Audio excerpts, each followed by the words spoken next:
Hey, what's up guys? It's Aaron here for another Cube video, and this time we got something kind of interesting.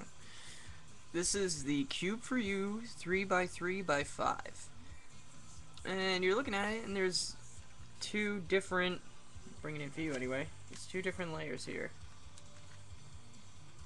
Multiple layers actually, so there's two more extra layers than there normally would be. And if you look at a standard 3x3, you can see that pretty much they took the top and bottom layers and they split them up into two separate sections. And we'll compare pieces.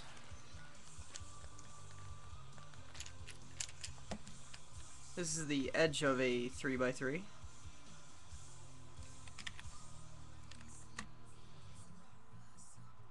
Here's the corner.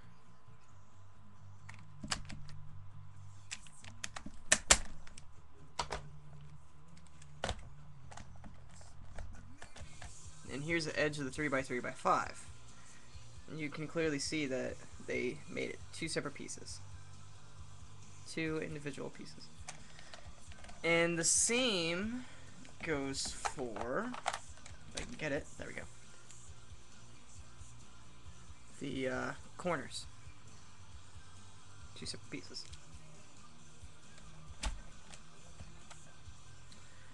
Now, whoo, dropped a piece.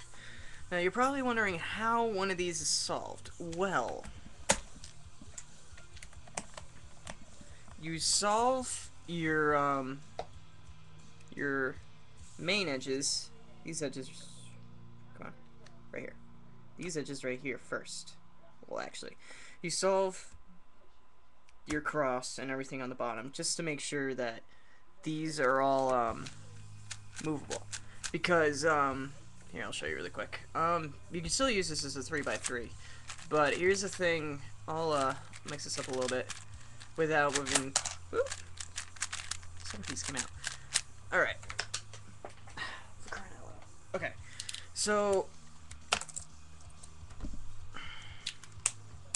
stay in. Okay, so as you can see, you see all the individual two slots here, but as you can see, if you try to move them, you can't because they're locked up between all these. So when you're solving this thing, the first thing you have to do is you have to solve the entire cube so that it doesn't matter what the orientation or permutation is of all the separated pieces. All that matters is the orientation of all the pieces, so that the two parts can move. So I'm just gonna solve this really quick and show you what I mean.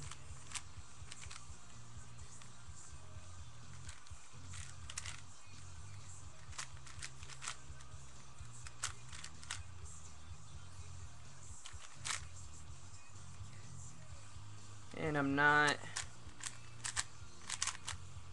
and something to note that I'm not worried about the permutation on the bottom.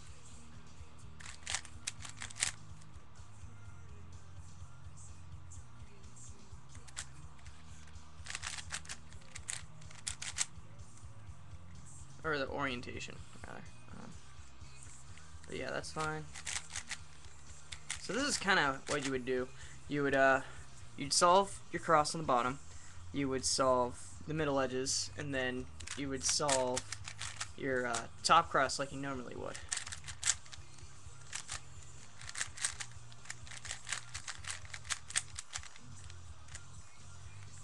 And then, see, as you can see, this top part can now move freely, but these the bottom pieces cannot move.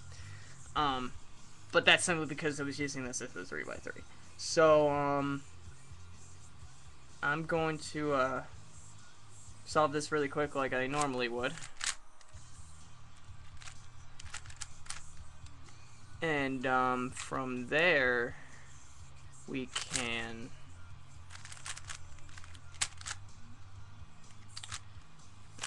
just go from there. So that's all set. And then we'll do, alright, edges, or our top cross rather.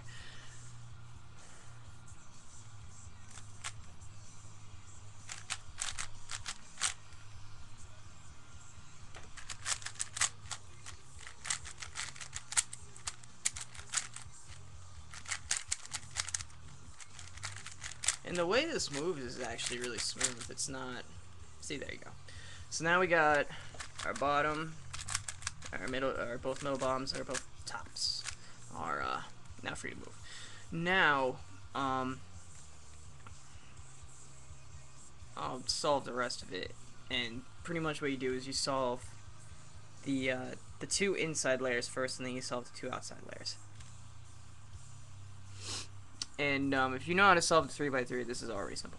So I'm gonna go ahead and do this.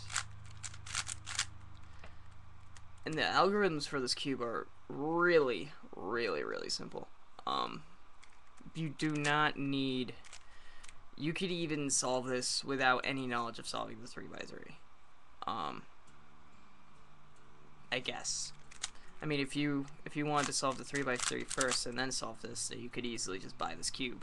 But I wouldn't recommend it.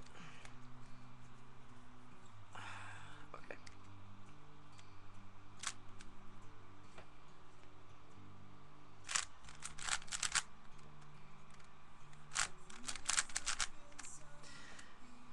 Let's see. Here's another one. Actually, is that a piece I need?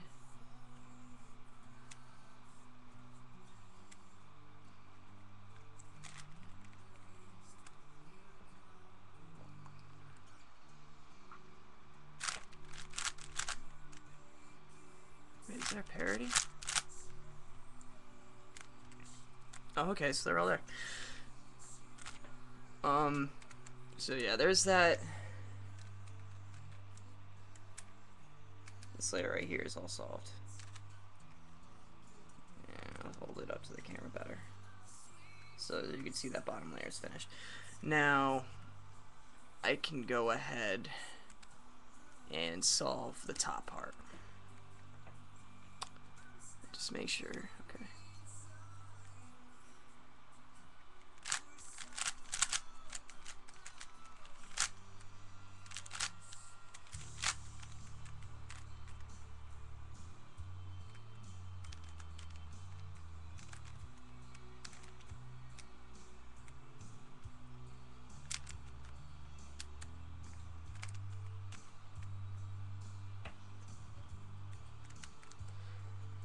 The goal for this part is to get the corners, the inside corners of this part right here to be all matched up, and then we'll go from there.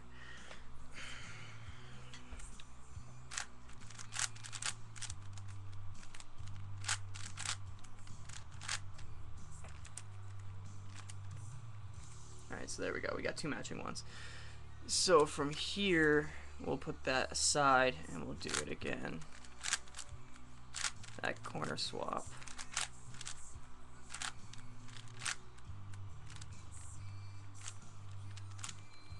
Alright, so now those are all matching. So those match, that matches, I think. Yes, 2 reds. And then those match and those match. Now we just gotta fix the middles.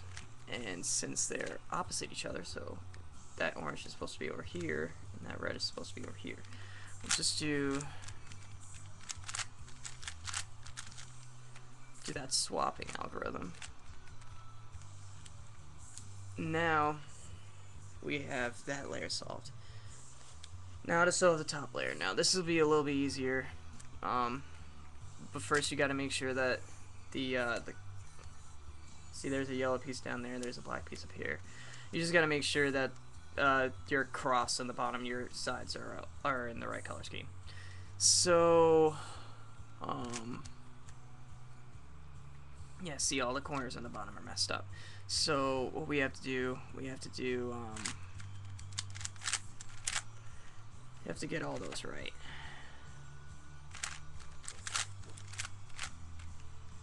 There's those 2, and then there's 2 down here that we need to swap. So we'll just take this one out, and we'll put it back in. that one back in. Alright, so there you go. That bottom layer is done in the right color scheme. And then we do looks like the corner swap, because we have a full edge right here that matches. So we'll just do the corner swap.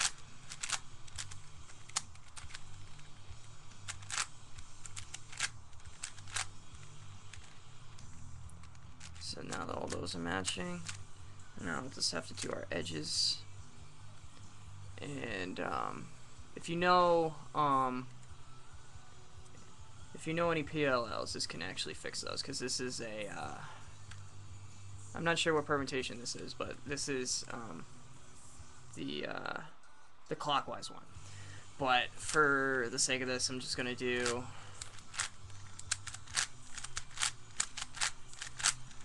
an adjacent edge switch,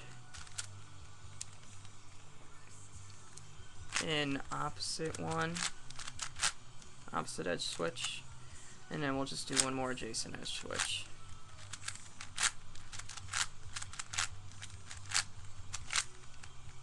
There we go, all solved. I hope you guys enjoyed. I got this cube at Cube4You, I think. No, I actually didn't. Shit, where'd I get it? Hold on. I can tell you in 1 second. Here's the package. iCube Mart. That's what it is.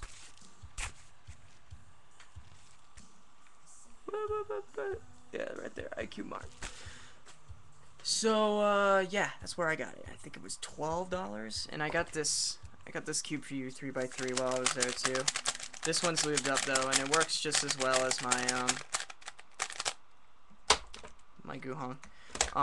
So yeah, I hope you guys enjoyed. This was really quick and not really edited or anything, but yeah, hope you guys like it. Go get this cube; it's really nice. And it's good for collectors and solvers alike. All right, cool. All right, see you guys.